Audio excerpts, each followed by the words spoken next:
Hello, everyone. It's Jeff from the Burning Archive here, and I have two very special guests with me today, Kevork Almassian from SyrianaAnalysis and Tarik Cyril Amar, also in a way from SyrianaAnalysis, but also on his own Substack. And they both are the co-hosts of the Cold War 2.0 live stream on Fridays on SyrianaAnalysis. Welcome, Kevork and Tarik. Thank you. Thank you so much. It's wonderful having you both here. I've been a regular viewer of your show since you started it, a few months ago, and I think it really adds something really needed in the current context where everyone's trying to make sense of what's going on in the world. And I think there's been a lot of confusion also in the sort of alternative media world about exactly what's going on.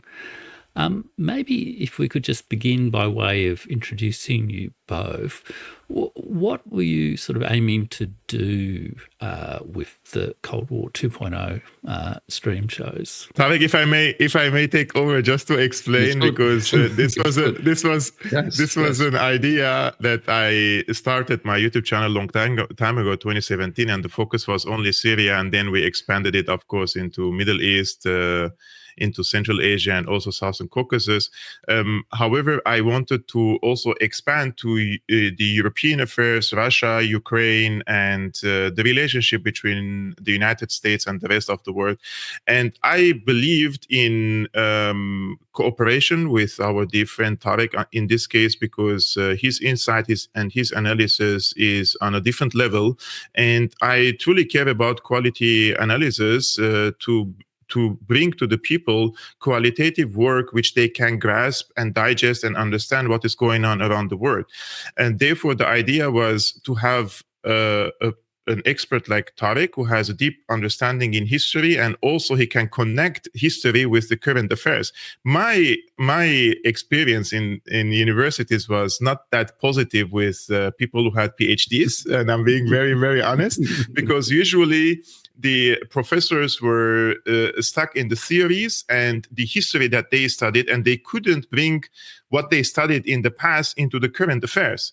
But with Tarik, you can see that he's clearly able to connect the past events with the current events. Therefore, this is very, in my opinion, a valuable thing to do, especially that we come also from a different generations. And what Tarik brings to this show is very valuable, and you can see from the comments, right? And therefore, I had the idea of expanding this into different regions, let's say, and where I'm not the expert, I'm following, but I'm not an expert. Therefore, Tarik presence was, in my opinion, very, very important for the audience who want also to know what is going on in the rest of the world, because my focus is on the Middle East. Absolutely. Kevork, I was a government official for 33 years, so I can vouch for your comment on PhDs and professors. Me too, actually. And Tarik, what's been your experience with the show and your sort of sense of what it allows you to do? Well, first of all, thank you very much, Kevork, for your extremely kind and generous assessment of my modest contributions. But I feel it's turned into I won't say surprising. I never underestimated it, but into a very pleasantly effective way of reaching an audience, a growing audience as it happens, on pertinent issues in any given week, right? We do this usually once a week. Recently, we have actually added special editions, as it were, when things were particularly important, like, for instance, the Alaska summit between Putin and Trump, and then the Monday after the meeting in Washington between Trump and the humiliated European vessels. So it's a wonderful format, actually. And I'm not saying that because I happen to be on it. It's a wonderful format for me because it's a way in which one can very quickly enter into conversation with a large and growing audience. And the conversation is, of course, a little one-sided, as happens to be the case with these media. but it is still much better than not being able to do it. And it is interesting also to see how people respond in their comments. One learns there as well. So to me, the greatest, there are many, but the greatest advantage of the format is its rapid reaction time, actually.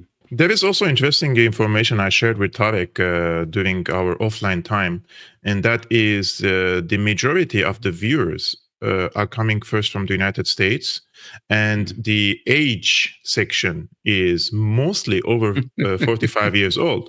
I mean, 30%. Yeah, 30% of the views are 65% and above, and I consider that a compliment because I believe people who have passed through a lot events in the past, right, and they have matured in one way or another, witnessing and living through all these experiences. And sometimes many people on an older age, they wake up because of a certain political event, and they say, all this time I couldn't believe my eyes that I stood on this side, and now I discovered that, for example, this side was committing atrocities, for example, around the world, or they were responsible for miseries in these places and others. So when you see many people are coming from an older generation, I think that this is also an indication that we are giving them something that they want to return to the channel to continue following what we have to present. And in this case, I mean, I live in Germany for 10 years now, and I become really German in this case. I don't make compliments, but when I say Tarik adds a lot, because he's touching the senses and the brains of the people, so they start to make sense of what is going on around the world. That's why I believe it's very important. And the theme of the show is Cold War 2.0, which I guess would resonate with that older audience, many of whom would have lived at least, towards the end of the first Cold War. I guess that is a kind of a historical metaphor or sort of a narrative structure to sort of describe what's going on at the moment in the world. Did you want to just unpack what you were thinking about Cold War 2.0? Is that the way you see the sort of current world situation, or are there other ways of describing it? A lot of people talk about World War III and all that sort of thing. What's your conceptualization, I guess, about the overall narrative that you're telling in Cold War 2.0? So to just explain where I'm coming from, personally, biographically, as it were, I am one of those people who can actually remember the Cold War, right? I was pretty precisely a teenager during its last years. I remember 1983 in Europe very well, for instance. It was, of course, a year of great fear. So I remember the second last phase of the Cold War. Some people think it's a third, doesn't matter. This last phase of the Cold War, when for a moment it was actually particularly grim, right? And looked particularly dangerous, on the verge of finally tilting over into an apocalyptic nuclear world war. And then suddenly something happened, and it was over. Having said that, it's not this personal experience that made me agree with this title. I think Kevork invented it. I should, honor to whom honor is due, but I agreed with it. What made me agree is that I think it's a reasonably good peg description, or sort of flag you plant to signal what people may expect from your conversation. Obviously, you can think of alternatives, but this one is good enough. This one is good enough.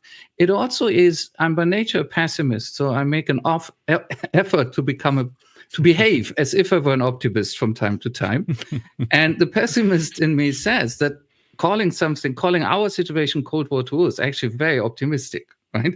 In fact, I would say ultimately, if you analyze it thoroughly and realistically, and I guess Kevork would actually agree with that, you could call it something much worse, right? That the Cold War was more structured, and I do not romanticize the Cold War. I have the lowest of opinions of it. And I think as humanity, we got through it by miracle, by divine grace, because we really almost killed ourselves. But nevertheless, the original Cold War, I think, was more structured, less dangerous than what we are going through now. I've heard your allusion, Jeff, to what some people have argued, I think including the late Pope, that in a way we are already in World War III. I'm careful about this for a very specific reason, which I will explain, and then I'll shut up. I'm careful about saying this, although I find it quite plausible, because especially in Europe, this rhetoric of we are already at war is being massively abused for propaganda and disinformation purposes, so that essentially governments and mainstream media are signaling to European populations, including the Germans, of whom I'm one, that, you know what, we are already at war, right? What do you have to lose if we get more and more militaristic, right? We already have to defend ourselves anyhow, right? There's nothing to lose. There's no peace to lose. And of course, the difference between how Germans or French people or the English are living now compared to what a actual direct war with Russia would feel like is still immense. And because I want people to actually keep that difference in mind, that's why I'm very careful about calling the current state of affairs a sort of gradual World War III. Actually, Tarik, there is something very important you mentioned, and that is during the Cold War era, which you lived. I was 3 years old when the Cold War was over, by the way. But reading from the scripts, we understand that there was a certain level of seriousness among the politicians, and there was an open communication, and also always diplomatic channels to try to solve some of the very important, let's say, clashes and crises which happened. Nowadays, when you listen to the statements coming from certain politicians, you really wonder if this is a kindergarten or are they not serious at all? Because this is a serious issue. We're talking about a very important geopolitical strategic conflict in Ukraine, which has global ramifications. And we're talking about nuclear tactical exchange, or the possibility of it, at least. But we're not getting serious answers from the politicians. And that's what really bothers me when we see this carelessness from these politicians, that are they really that careless, or are they doing it deliberately? Because in both ways, it's still dangerous. But I believe this is, as Tarik said, they're waging psychological operations against the people by telling them we're already at war, so we have to increase our expenditure. But the explanation is very important. How can you sell the idea that a country A has to spend tens of billions of dollars more, for example, per year on an arm race, right? So you need to have a boogeyman in this case, and Russia is the boogeyman, actually.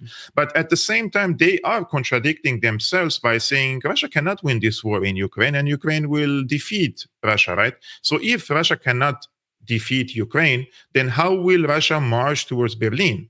So there is this contradiction that some people can see it, but most people, let's say, where I live in Germany, are passive about this, at least publicly. So they're not really pushing against the government narrative, and that is we need to spend more, despite the fact that after the Ukraine war and the Nord Stream pipelines were blown up, and the decision not to buy gas from Russia, and all the sanctions, all this package of decisions led to a huge burden, economic burden on us, like the ordinary people here, right? And in the inflation, in the taxation, in the bills and everything.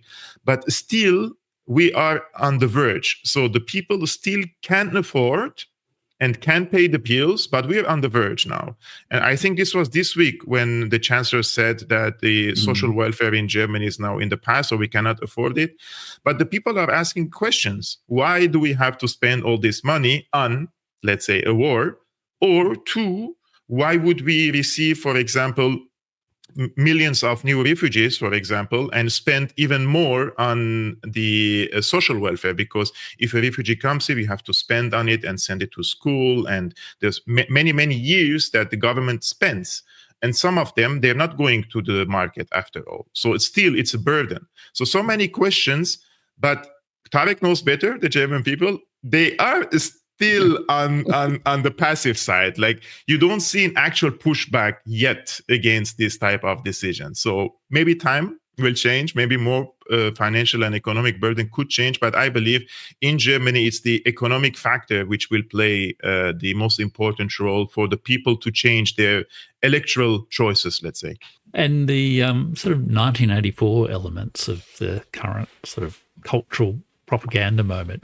War is peace, ignorance is strength. All that sort of stuff is really quite striking in terms of the resemblance with Cold War, the first Cold War, I guess, as well. Kevork, you mentioned Ukraine. And you did a couple of special programs around both the Alaska summit and the Washington, what would you call that meeting? Summit, summoning perhaps. Summoning, yes. There's been a lot of debate about, where these peace negotiations or end of war negotiations are at. I'd be interested to hear, and you referred to this a little bit just before, Kevork, as well, but I'd be really keen to hear what your assessment of what the trajectory of peace negotiations, the end of the war is in Ukraine at the moment. Sorry, our motto, let's say, we always believed in to Jojo is always better than to war, right? And in this case, we've been pushing for a diplomatic approach for the Ukraine war, and this could have been avoided. This let's say serious escalation of war in February 2022, if the Biden administration has taken seriously the demands or the proposal of Russia in November 2021 for a security architecture, to redesign the security architecture in Eastern Europe. Now, Russia could back then not have achieved all its demands, but at least the possibility of talking was rejected with Russia, because what they believed is that the Ukraine conflict would be a quagmire for the Russians, and this will be their Afghanistan. Like, they succeeded in the 80s, partially at least, by supporting and funding the multinational mujahideen from all around the world, and they made it a quagmire. So it was an important opportunity for them to, let's say, bring Russia into Ukraine and support Ukraine as long as possible to drain Russia economically and then hit it with the sanctions. And I think in this case, many people in Russia which urged Putin to wage this offensive earlier, I think those people were wrong, because Putin had to take at least between 2014 to 2022 the time to immunize his economy against this type of sanctions and make financial alliances with the neighborhood, with China, with India, with Brazil, with other BRICS countries, so that when the time comes, or if the time comes and the Americans or the collective West reject to talk to Russia, then they would at least can go into military conflict and still keep their economy intact. Because if their economy, in my opinion, was hit hard enough and the Russians weren't able to finance this war, that would have been a disastrous. We could have seen another 1990s moment for the Russians in terms of the economic collapse, the social collapse, the moral collapse, and so many other things which happened in Russia itself. But the Russians have shown increasing intention to intervene, and even militaristically, starting from Syria in 2015. And this was the place where they flipped the situation in favor of their ally back then in Syria. But the Americans, I don't underestimate the American strategists at all. And this war in Ukraine was also an opportunity for them to kick Russia out in other regions, for example, Syria. So this was, in my opinion, one of the victories of the United States, that you open a strategic war in Ukraine, which is so existential for Russia that they have to invest a lot. And then you bring two regional powers, Israel and Turkey, in Syria, and you choke Russia into very small geography, and that is on the coast of Syria, right?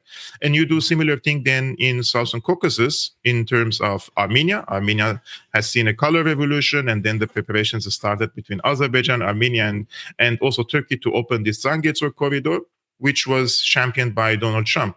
And now the Russians and the Iranians find themselves in a difficult geo-economic first and also geopolitical position in the Southern Caucasus. So yes, the Russians preserved their status in Eastern Europe, and they are still upper regional power, trying to go into superpower position, but they had to withdraw from other regions, or at least minimize their influence. So it's not a clear victory for Russia, and it's not a clear victory for the United States. They are still negotiating, let's say, and these negotiations are important, in my opinion, so that we could avoid similar conflicts in important places, which could lead into hundreds of thousands of casualties.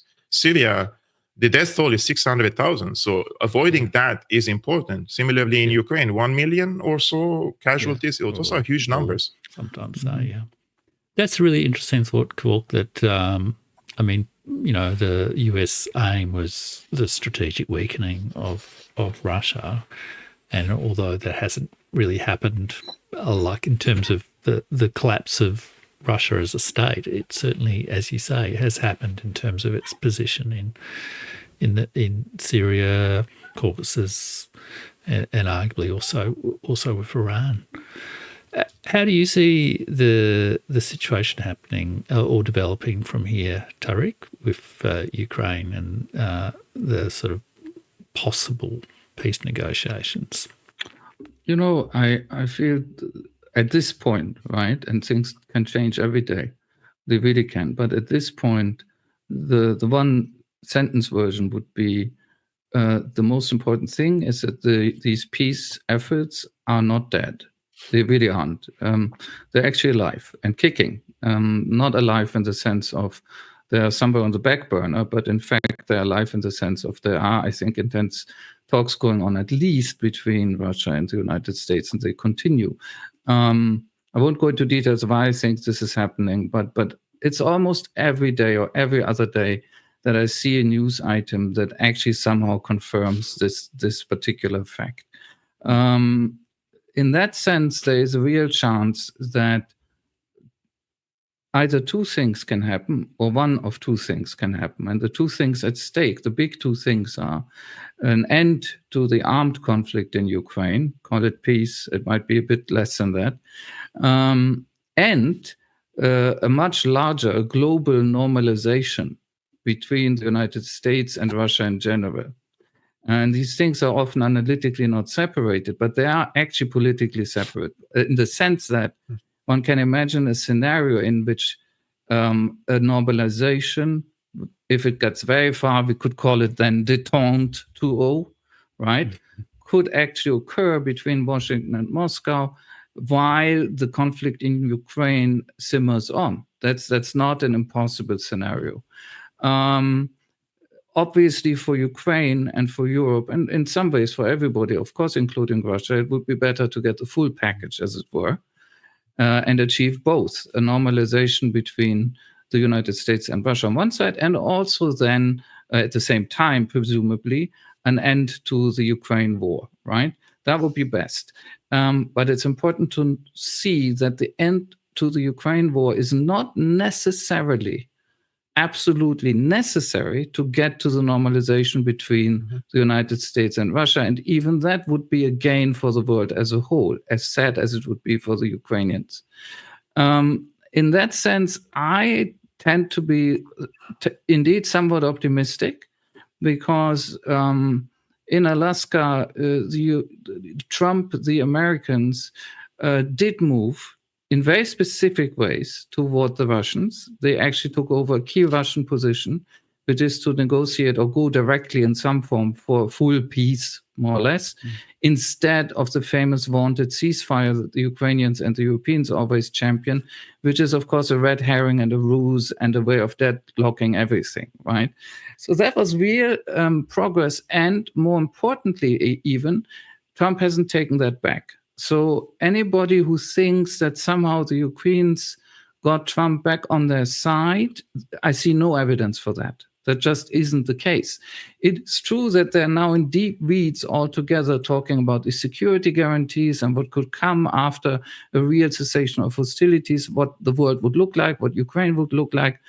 That is true. These are all complicated questions, and they include possible spoilers. They include things that especially the Ukrainians and the Ukrainians could use as deal breakers quite deliberately, I think, if they want to do that. That is still all open, but one thing has not yet changed back, as it were, which is that the United States have dissociated themselves de facto from the Europeans and Ukraine to a significant extent, and they have associated themselves de facto and explicitly actually with Russian positions, which is a good thing because it's a way out of this conflict. The one other thing I would say about a key fact that the Europeans often really just don't want to talk about, and this weird denial, right? These negotiations are conducted against the background not of a stalemate. That's a disinformation Western lie. This hasn't been a stalemate for a very long time.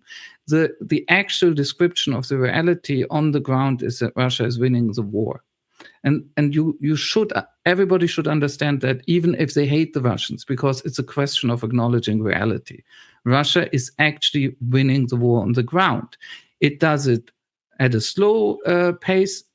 Currently, it actually has accelerated the pace very significantly. But that's the ultimate fact, which means when you add the fact that Ukraine cannot turn this around, it can't be turned around anymore, that the longer the war continues, the more Ukraine will lose. And of course, we've seen this pattern in the past. If Ukraine and the West had agreed to make peace in spring 2022, a peace that was ready for signing, almost on the table at the Istanbul negotiations, then Ukraine would have had an incomparably better deal, if you want to call it that, than what it can get now. A lot of things have already been lost. They're gone. That what Russia was willing to concede and to offer in Istanbul 2022 is gone. And the Russians are very open about this. They're basically saying, yes, but there are several years of us winning the war in between. So now we have a different situation. If the West, if Ukraine do not finally settle this conflict, then in 1 or 2 years, they will look back again. And they will again say, the few people who will dare be honest, oh my God, if we had settled then in 2025, at least it wouldn't have been as catastrophic for Ukraine and for the West too, as it will be now, right? Does this mean we can expect, especially the Europeans, to behave rationally? No. That's unpredictable. No, it's unpredictable. This is what I wanted to follow up, by the way, Tarik. I wanted to say that our brilliant geopolitical analyst Kaja Kallas disagrees with you on this case. And she the other day we brought a new statement of her, a video statement of her, saying that she rejects that the Russian side doesn't give much of compromises to Ukraine.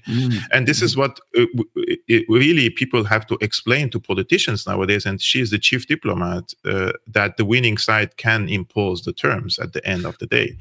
So the seriousness, really, the incompetence, the unseriousness, there are so many factors playing at hand that the Europeans, at least European Union and many European nations in this case, are not helping Ukraine and not helping themselves in this case, and not helping their own people at the same time. That is why it's important to bring healthy conversation about such cases, because unfortunately speaking, in German press, and Tarik knows better than myself, I read some of the newspapers, and sometimes I turn on my TV just out of curiosity.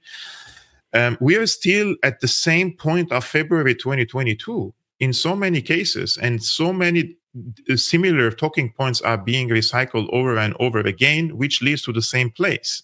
But the circumstances have changed, the conditions have changed, and the realities on the ground have changed, but the mentality hasn't changed yet. And this is why this break that that Trump has done in this, what they call the stalemate, right? As Tarik says, it is important because it has waken up at least the possibility or the option in the minds of the people that diplomacy could work. And if you listen to the Russian diplomats, they're not some crazy maniacs who are vowing or promising too much to Berlin. And that's the problem with, let's say, with Europe, that people don't know what the Russian side says, because the Russian side or the Russian side of the story is completely hidden under the rug. It doesn't exist in the mainstream press, and all Russian outlets are banned in Germany. And those who would like to shed light on this, let's say, the other side of the story, you're accused of so many things. Therefore, you bring also headache to yourself when you say, well, there is the other side of the story. Let's bring both sides of both narratives and find the middle ground. But it's been so long for European and Western officials that they were used to impose terms. I mean, since the end of Cold War, at least, they're used to talk to others from a different position, from the ivory tower. The other day, for example, Tom Barak, who is the U.S. Special Envoy to the region, to the Middle East, and the ambassador in Turkey, I'm just sorry to bring this. He talked to the Lebanese reporters and journalists, telling them that you shouldn't act in an animalistic way if you want us to stay. This is a type of a talk that they're trying to do with the people of the region, and this also gives you the psychology behind the person who says these words, right? They don't believe that we are equals in this case. So this was very important. What happened, in my opinion, that Trump dealt with Russia and with Putin as in German they say Augenhöhe. It's like it's as peers, right? And the Europeans, unfortunately, they have to now run after this process, or they will be excluded from the outside and stay as just a noise in the bubble, because they will not get anything out of this conflict if they continue on the same approach. Yes, I saw that incident with Tom Barak. It was astonishing. Apart from everything else, it really blighted incredible insecurity. His lack of confidence, just controlling a room of journalists, was astonishing, really. With Europe, I do wonder, not that I want to take the side of Europe in this. Maybe I am, because I come from Australia and, vassals of the world unite, something like that. But I do wonder whether part of the dilemma for the European leaders is, maybe in the quiet of night, they realise that the war is lost and Ukraine is ruined. And once the war, the military side of the war ends, there's serious risks of major political and social problems in Ukraine. It's an open air jail at the moment. It's a military government that's lost a war, that's going to have an absolute collapse of authority. And this social catastrophe is going to occur on Europe's doorstep, and it will be the home of many of these social problems. So it's almost as if there's a kind of a cynical delaying of the inevitable. What's your sense of just how bad the internal political and social situation in Ukraine itself is? Well, if I may, I think it's catastrophic. It really deserves that term. It's an inflated term, but this is a country in a catastrophic economic and this is much deeper demographic situation. How much emphasis a brilliant analyst like Emmanuel Todd, right, from France, how much he has always put on demography, but also on data reflecting demography, right? And rightly so. That is actually much more fundamental, even for modern societies, than actually really useless things such as GDP, which basically tells you absolutely nothing, except it distorts your view massively, usually. And if you think in demographic terms about Ukraine, it was in deep crisis before this war. Whether you say the war started in, say, 2014, or whether you say, well, the real war, right, the much bigger one, started in 2022. Ukraine has been in deep demographic crisis since independence, really, in 1991. And that was very well acknowledged. Massive labor out-migration, brain drain, a shrinking of population, an age pyramid that just doesn't make sense and means the country is going to get worse and worse. All these tendencies have been greatly aggravated by this conflict, all of them. And what we have learned recently, or let me put it like this, I would claim for myself and others that people who have been realistic, such as me, I would say that, have always known that Ukrainian casualties must be enormous, staggering. We didn't know how many, but nobody had access to that data. It's certainly not people like me. But we could tell from the way of warfare that they must be terrific, or terrible, I should say. And now there has been a data breach. And it's interesting that the Ukrainian government has not come out trying to deny, although the data breach is terrible. It's apparently various Russian hackers, certainly Russian intelligence is involved. Let's not be naive, but that's what people do in war. And they've hacked the data of the actual casualties, and they're looking at over 1 million for Ukraine alone. Whereas Zelensky, who is almost as bad a habitual liar as is Netanyahu in Israel. Not that Zelensky is a genocider, I'm not saying that, but his relationship to the truth is extremely broken. Zelensky has always tried to tell people entirely ridiculous numbers, like in the tens of thousands, that couldn't possibly make sense. Now we know very high-end estimates have always been right, and the war itself has been another added demographic massive setback to Ukraine. That's not all there is, but it's the most fundamental thing. The rest, of course, is the distortion of the political system. Ukraine has never been a stable democracy, but I've actually lived there for altogether 5 years on 2 different occasions in the west of Ukraine. And when I lived there, it was a de facto pluralist society and politics. That's true. It was shot through with immense corruption, as it is now, and all the Ukrainians knew this, and ordinary Ukrainians suffered under it immensely, as they do now. But there was a pluralism to its politics, right? A creaky pluralism, but it was there. That's all gone. And it's not just the war. It's the fact that Zelensky is a dictator by temperament. A lot of people don't want to accept that. I'm absolutely sure that in the future, we will see a lot of Zelensky apologists who will claim that Zelensky may have become an authoritarian, but that was only because the Russians forced him to do that. That is nonsense. I really know this because I was looking at him in 2021, long before this massive escalation. And I could see very, very well that he was building an authoritarian system. And not only I saw that, a lot of Ukrainians saw it.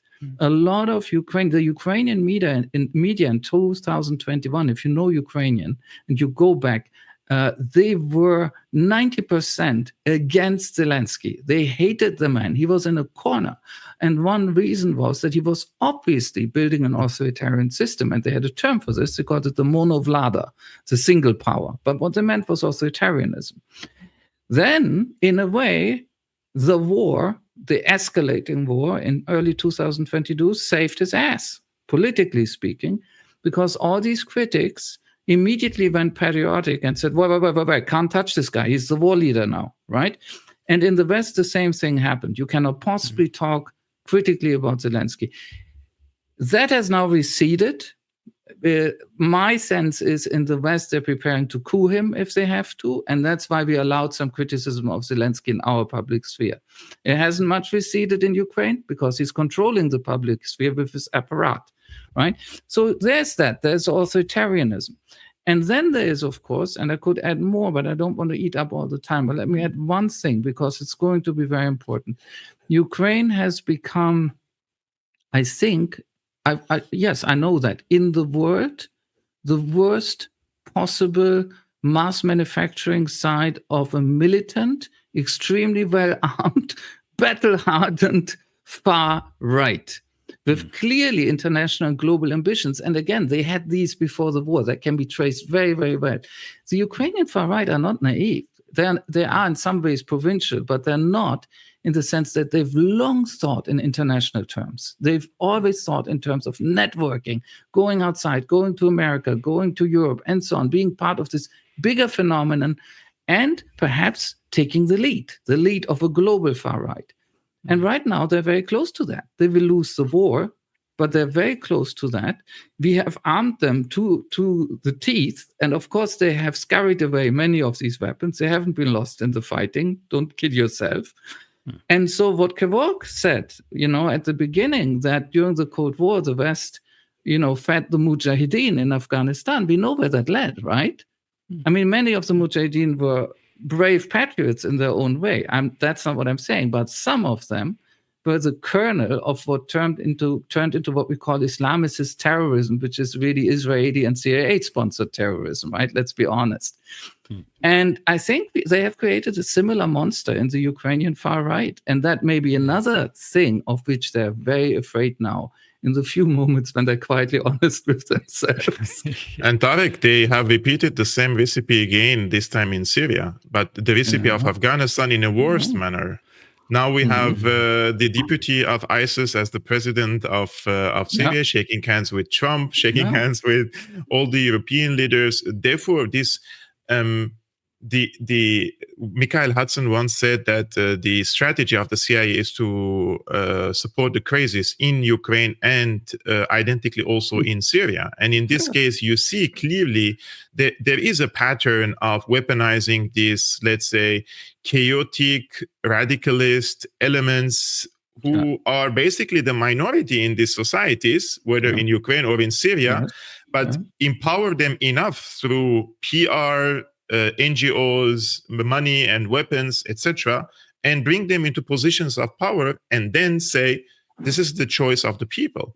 But this is not the choice of the people. This is the choice of the imperialist powers in the US and in Europe to bring these, let's say, anti-Russian forces, anti-Chinese forces, or the enemies of the United States, basically. And with enough indoctrination, with enough incitement, with enough PR campaign, especially in the Arab world, where Qatar, Saudi Arabia play essential role in manufacturing consent and shaping public opinion, you are capable of bringing a group of people into power and weaponize them against the enemies of the United States, in this case, in the Middle East. But the ironic part of it is that the people who fight on the ground with groups like Al-Qaeda, ISIS, etc., they think they're fighting against the United States.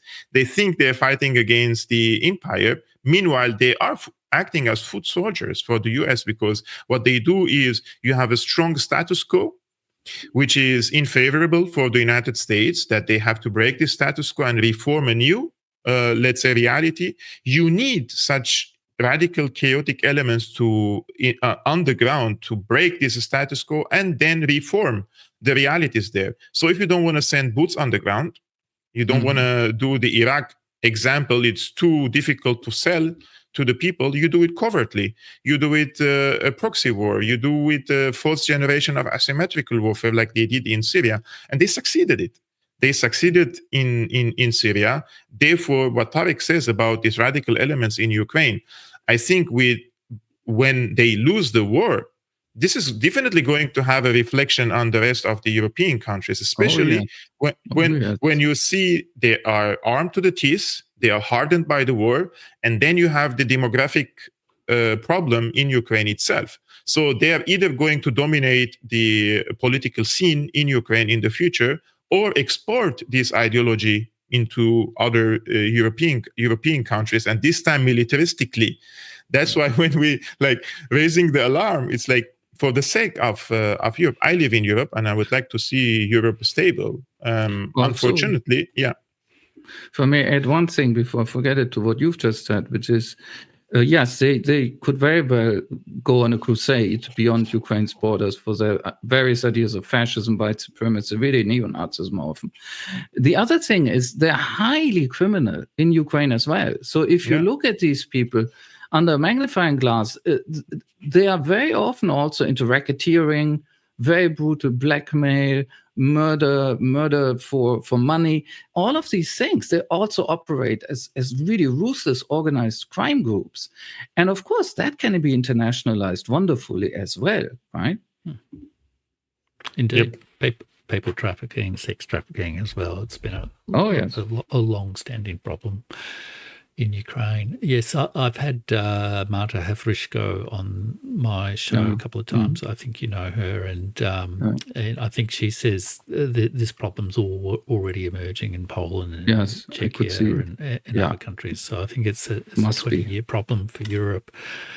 We could go more into Europe, but I did want to ask about West Asia, as we call it here in the South Pacific. And I'm sure you might have seen the news that Australia has, for the first time since World War II, expelled an ambassador to the country, that's ambassador of Iran, for two alleged incidents involving, according to the intelligence provided by foreign partners, minor property damage attacks on two buildings, which were claimed to be anti-Semite attacks. And I'm sure this has shaken the world of international politics, or perhaps just contributed to Australia's well-deserved reputation as a vassal. But more seriously, obviously, some terrible situations there in West Asia, the genocide in Gaza, the horrible events that have happened in Syria, Kevork, and of course the conflict with Iran. I probably won't ask about the genocide first, but I mean, what with the conflict with Iran, do you think there's a prospect of a second sort of a go at the war with Iran?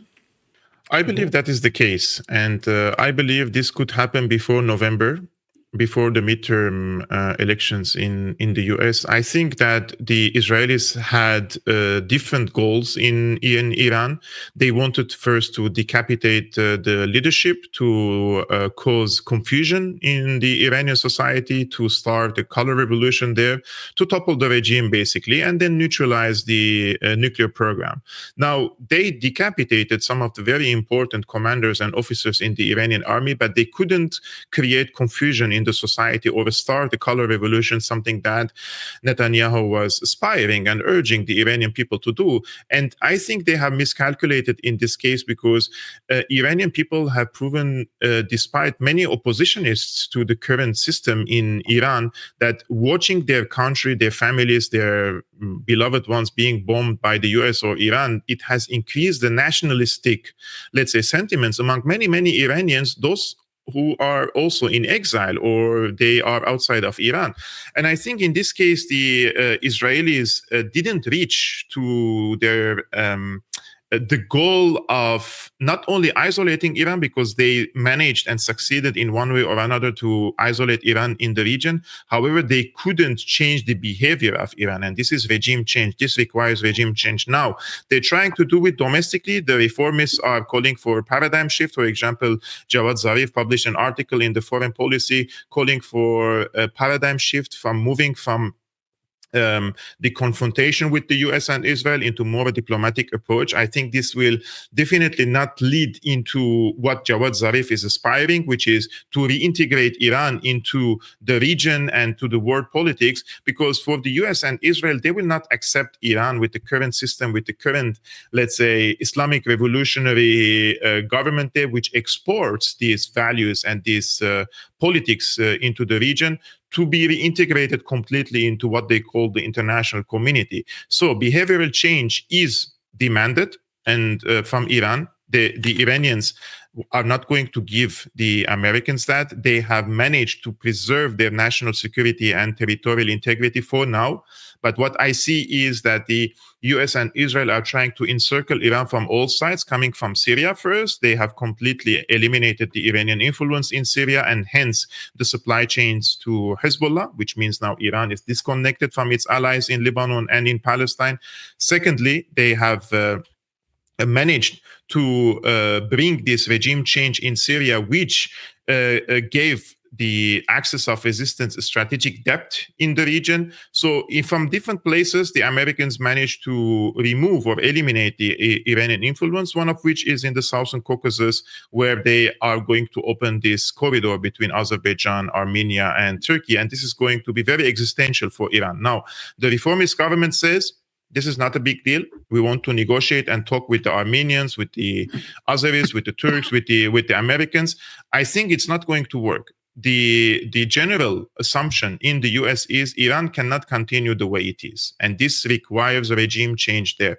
Therefore, the Israelis in this case, I suspect they will wage a second phase of hostilities against Iran, and they will use definitely different layers of warfare, such as cyber warfare, intelligence operations, like they did, in order to put further pressure on the current system in Iran to change course. Is it going to work or not? This depends on the retaliation of Iran. Now, Iran, after October 7, this was a different issue in the region, because for 40 years, Iran has built an alliance in the region and said, we're going to remove the American and Israeli dominance out of the region, and we are going to support state and non-state actors who share our common goal. And we will even empower the players who are smaller in size or smaller in relevance, and give them weapons and ammunition and also training to join our alliance. Now, after October 7, I think this formula or this experience has received a very heavy setback, and the Iranians are recalculating their priorities. What is the most important thing to do is to keep the territorial integrity of Iran, because if a so-called color revolution starts, or if Iran goes into an adventure that could trigger a social strife inside Iran, then for sure the Americans, the Azeris, and also the Israelis are going to try to divide and balkanize Iran, just like they're doing now in Syria. And this is going to be the end of Persia, or the Persian nation as we know it, just like they managed to break completely Syria into different ethnic and religious lines. And this is the approach nowadays, is a divide and conquest, divide and conquer in the region. So Iranians have to be very careful in this case, because the second phase, in my opinion, is not off the table. It could come any moment in the next weeks. And in this case, the Iranian government is divided.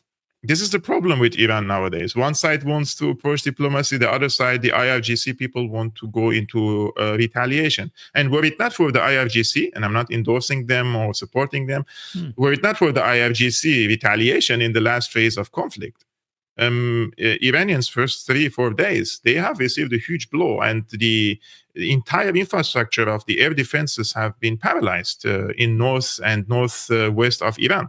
So the Israelis established an aerial dominance over them, but then it was the missile retaliation and attacks which seriously devastated the cities and the infrastructure and the security headquarters in Israel, which imposed this ceasefire agreement. And the Americans intervened with their B-52 bombers. Yes, it's an amazing, great warplane, as Trump likes to call it, but they couldn't achieve the goal of neutralizing the Iranian nuclear program, or the enriched uranium in this case. So still, they have to go after Iran's nuclear program and to regime change. This is in their aspiration. Will they achieve it or not? This, in my opinion, depends on how Iran is going to react after a possible second phase of attacks against Iran.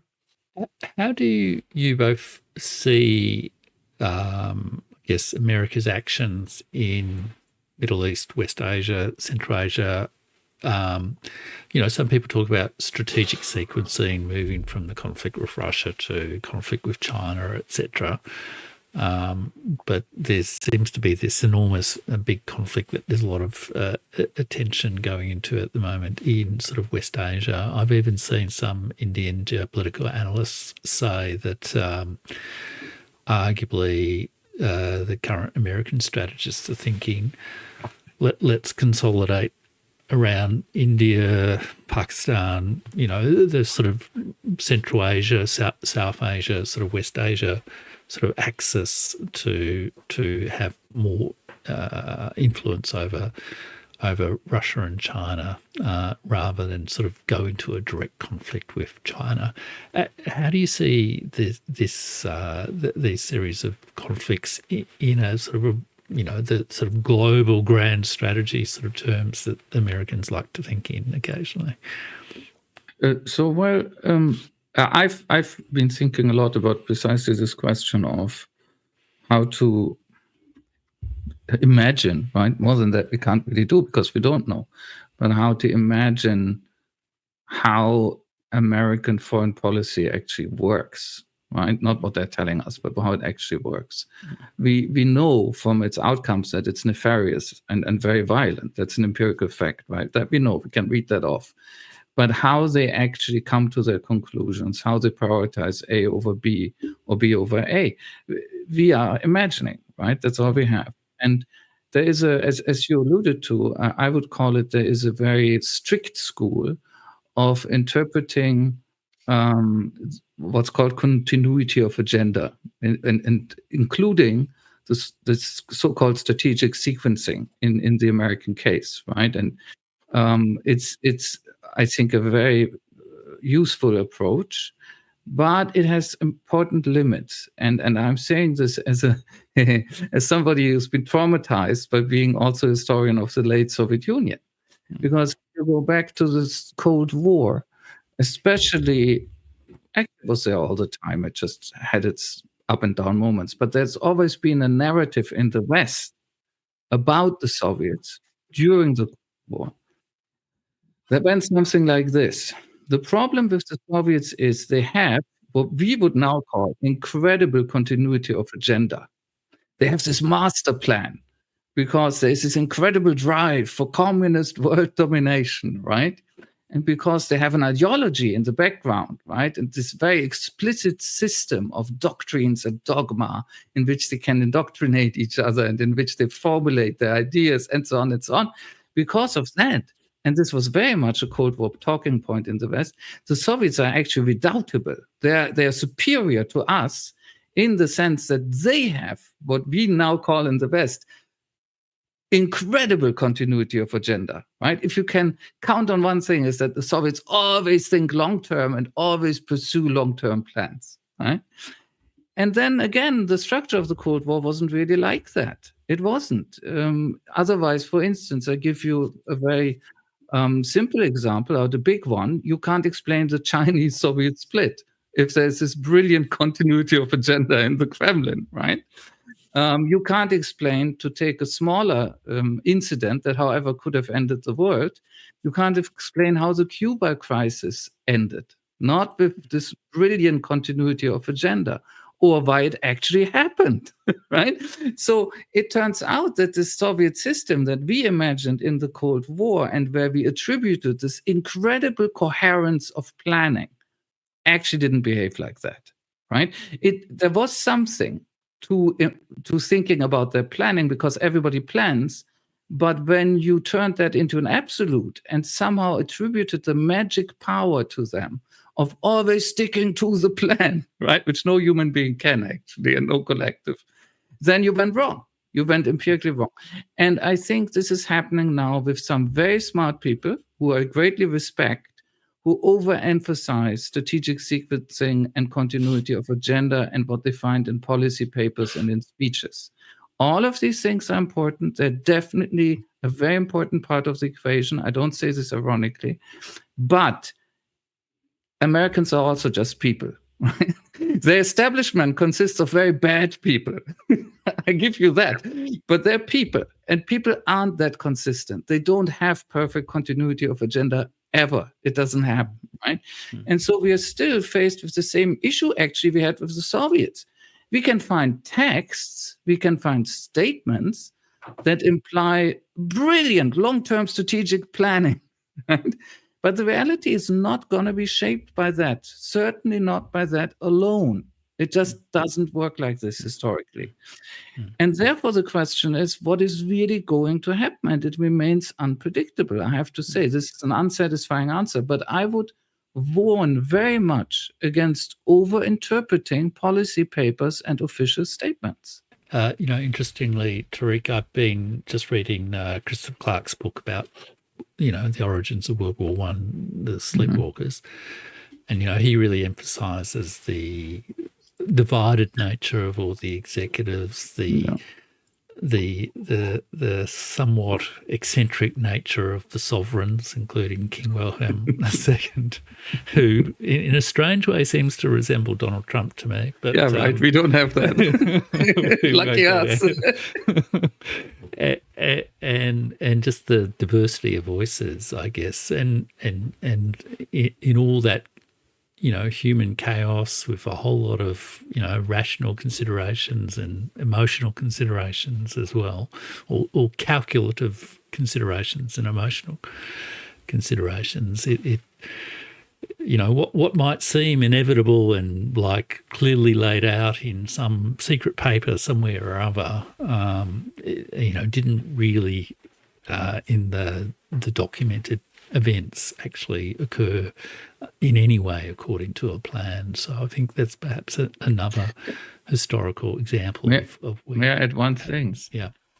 I wouldn't like to come across as necessarily trying to mitigate the enormous risks of American aggressiveness. It doesn't need to cut in a good way. It can cut in a very bad way. The lack of rationality, right, can also make things even worse again. So this is, again, unpredictable. I give you one example because you mentioned the First World War. Smart people, and not too many because somehow the question has never gotten enough attention, but smart people have always wondered not so much about how the war begins, which is very interesting and very complicated. And we've now got wonderful historiography of it, including Clark. But smart people have often wondered, why doesn't the war end at the beginning of 15? Because what you have at the beginning of 15 is that no single plan has worked. The Germans haven't had their plans working, but neither have the Russians, neither have the British, neither have the French. No plan of a major power player has worked. They have all failed, right? And so you can actually, if you think of these elites as halfway rational, you should see them get together somewhere in Geneva and say to each other, we still don't like each other, but that one clearly didn't work. Back to the drawing board, cheerio for now, right? And they don't. They keep fighting until they have devastated the whole system, even for the winners, in quotation mark, right? So there are explanations of this, right? Sunk costs, a gambler who's too deep in the gamble. I know, but whatever explanation you prefer, it also means that the rationality of elites is really not something to bank too much on, right? Yep.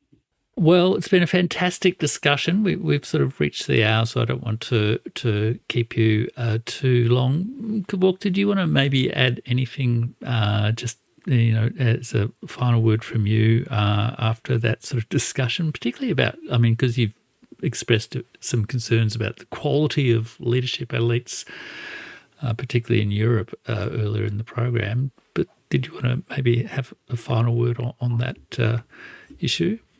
I think I'm not in a position to give them more criticism in this case, especially that I'm just a Syrian living in Europe, especially in Germany. And my experience my experience was when I pushed back hard enough in 2016 and 2017. They have proven that they are not as tolerant as they claim to be.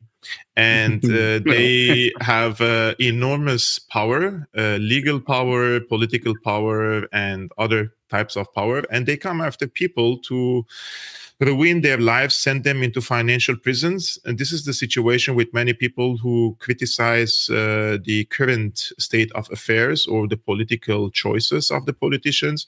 It's not like in the Middle East, they throw you in jail and then you disappear, but they would push you into an economic jail here. So you would lose opportunities. They come after you after your reputation and other sorts of let's say, hostile acts. So what I would like to say is for the people, like when I live in Germany, for example, it's usually whispers. People don't like to speak politics loud. Like when you're in a park and walking your dog and people speak politics, it's very, very, as I say, Liza. It's very quietly talking about politics. And I'm not calling for radical change or radical approaches. I just want for the people to be more active in politics for their own sake and for our own sake also, because I come from Syria, I come from West Asia, and unfortunately the inaction and of the people and the manipulation of the government to their people has played a major role that we have the situation now also in my country, right? So the world is really interconnected. It's not like people think Europe is far away from West Asia. No, when a crisis happened in Syria, 2 million people walked into Europe, right? So we are interconnected to each other.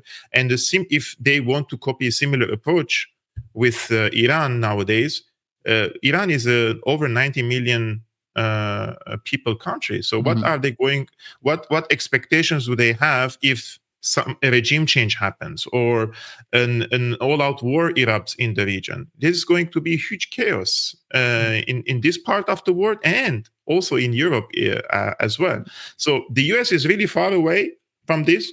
They receive they select few thousand people. They say we're helping for humanitarian reasons, we're giving asylum or a refugee, etc. But the real blowback is happening here in Europe. When they went after Libya and they destroyed Libya, it also happened in Europe as well. So this would be my message, people to be more active for their own sake and also for our sake, because repeating the same thing over and over again, expecting different results also is not really the best approach when it comes to domestic and foreign policies.